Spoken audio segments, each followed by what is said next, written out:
So the reason why I call this video "Don't Cry for What Won't Cry for You" is because in the majority of this video I'm gonna be talking about girls, okay? But even about money, don't cry over money when you know that money won't cry over you. It's a philosophy, but I'm gonna be talking about girls because it's a man's journey and we've all cried over girls at some point. You shouldn't cry over things that won't cry for you. And even if they would, I still don't think you should. Like, a lot of girls have cried over me and I didn't cry over them, you know? I understand when somebody cries over their parents dying or something really bad that happens.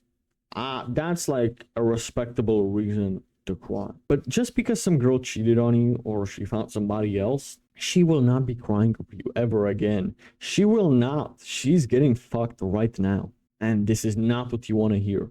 It's a man's journey. We've all cried over girls. I feel like every man has had his heart broken at some point. There are two paths that can come out of that.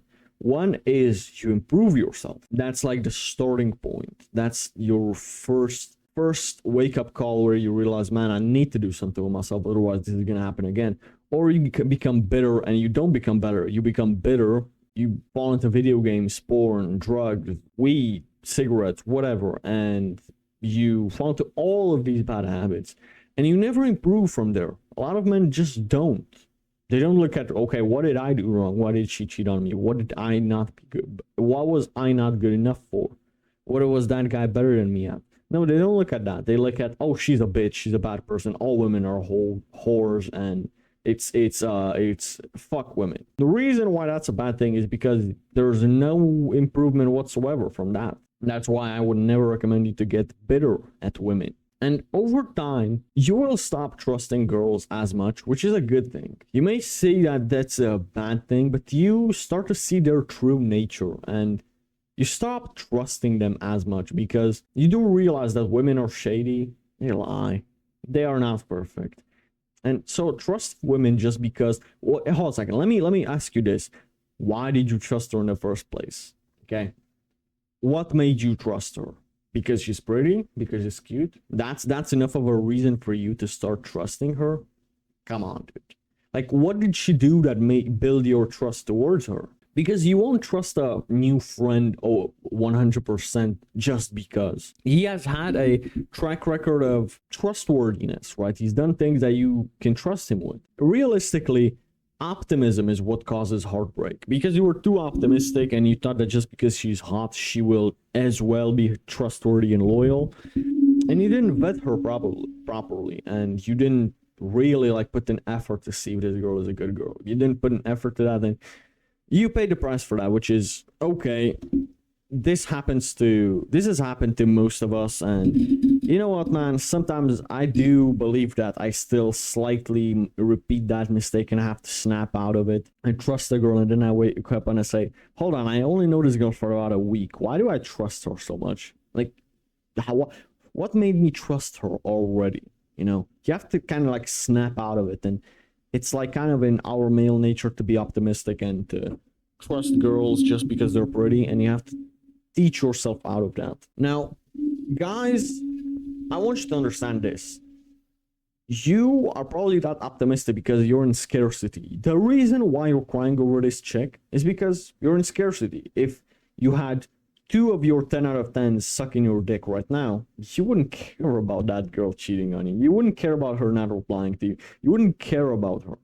So because you're in scarcity and you're not in abundance and you don't have any other option, that is exactly why it bothers you in the first place. I'm gonna always preach this. If you're not 110% certain that she likes you, she doesn't like you enough. Okay, she maybe like you, she maybe takes you as a plan B or plan C, but the thing is, what you have to realize with women, they always are entertaining other guys at the same time. You ever think that you're the only guy she's speaking to, because that's just not true. That's us men sometimes, but that's not true for women ever.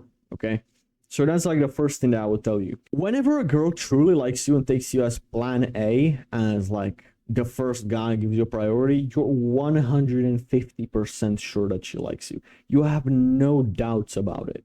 If you have doubts about it, it means she's waiting on her chat or on her Tyrone to reply to her.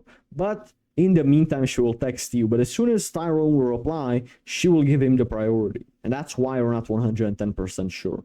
This is the thing I want you to realize. Whenever you're the main guy in a girl's life, she just literally will put you above anyone else. She will flake on dates with other dudes to come see you.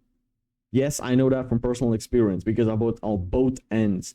I've had a girl come over to my house coming from a date. Now, these are not the girls I take seriously, obviously, but she said like, yo, this guy spent like $50, $60 on me. And I told him I don't want to go home with him because you called. Otherwise, I would have went home with him. She changed her plans because of me. And I've told you this story about more in depth in a previous video. Maybe a couple of months back. You can find that somewhere. It's related to dating. So what should you do to avoid yourself getting heartbroken and your feelings hurt? Is always commit very slowly. A girl must be fighting to get to know you more.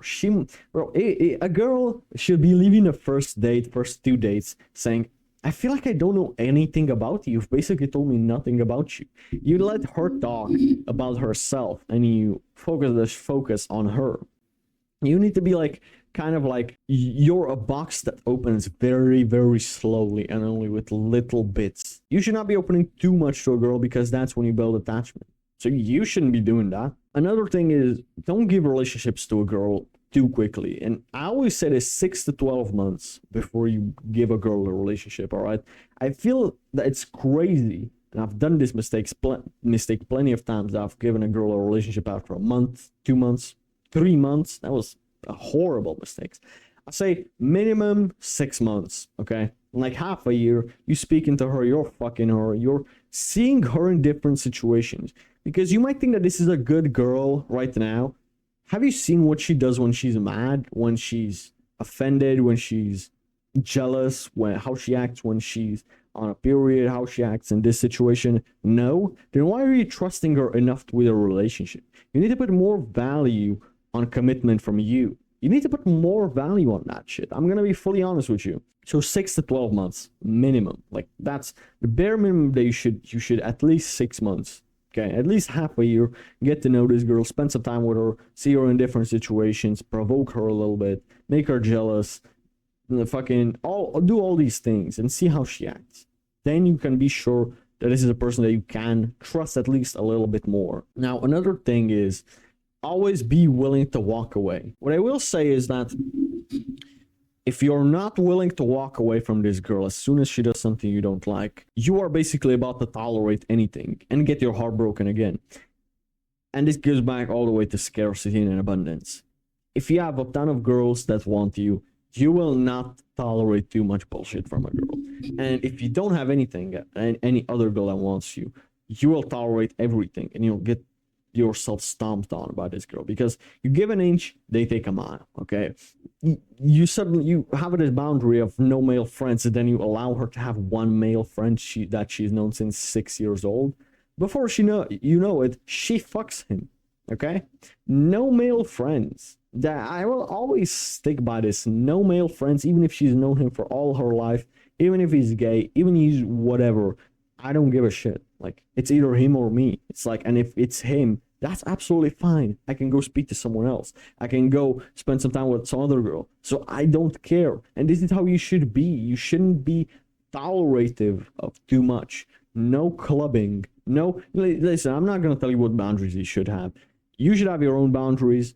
And this is, maybe you don't mind male friends, okay? Whatever. I personally think that you're a cuck for that. But if that's your preference, go for it. But you should have your own boundaries set by you that you will not tolerate from a girl, and stick by that and don't make compromises ever on them.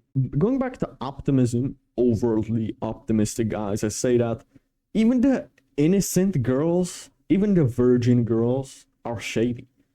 You'd think she's not, bro. Even virgins are talking to 5 dudes at the same time that want to fuck her, right? And she's just not giving it, which is good. She's preserving herself, but man, don't think that just because she's a virgin, just because she's maybe a year younger than you, just don't think that just because she's, I don't know, inexperienced, or she seems like an innocent girl, or she's a Christian, don't think that she's innocent just because of that. Even innocent girls are shady, okay? You look at their Instagram DMs and you'll see a whole lot of dirty shit in there. One last message to that guy that's crying over a girl that doesn't want him, that left him, or whatever. First of all, I want you to realize that she's getting fucked right now. She's getting pounded and she doesn't care about you and about your feelings.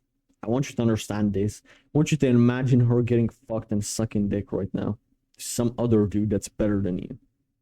Does it hurt? I hope so. I hope that it does hurt. So if this hurts, now you can use that pain to become the better man, to build your business, to start going to the gym properly, to start counting your macros for the first time in your life, to start putting effort into everything, twice as much effort. That's the first thing. Second thing I want you to realize is that if you will do all of these things that I've just mentioned, and even more, if you will keep being on self-improvement, improving yourself, putting in more effort, you're on an upcline. She's on a decline. She will get older and less desirable. She will fuck more guys, get a higher body count, less hot over time. She's on a decline. You're on an upcline, okay? You're like a young guy that's fucking working on himself, on his finances, on his physique, on everything around you. You're on an upcline. The last thing I want you to know is that she will come back. She will try coming back. You should never allow a girl to come back, but over a certain period of time, you'll see that girl liking your pictures, DMing you. Bro, my ex I've been for a year and a half with, after 6 months of not texting or whatsoever, no contact, she DM'd me. So it's like, no, actually, no, she didn't DM me. I confused her with some other girl. She only liked a couple of my stories, etc., and some of that shit. But a girl that I didn't like, a girl that I liked in middle school that rejected me, which is 3 years back, she now wants me, right? She I went on a date with her, and I've told you all of that in the video when the signs start to show. So I told you all about that situation, but that's a fun one. And the thing is, the girl that rejected you and that you're crying over right now, she will try. And as soon as she sees you improved and being an unrecognizable man, she still hopes that you will take her back. This is a test from her. And again, I've explained all of that in previous videos, so I'm not going to be repeating myself, but I just hope that you realize that you're on an upcline, she's on a decline, and that you're on the right path. But don't let this heartbreak sway you away, okay? I just want you to realize that. So with this in mind, may God bless you, and I'll see you on the next one.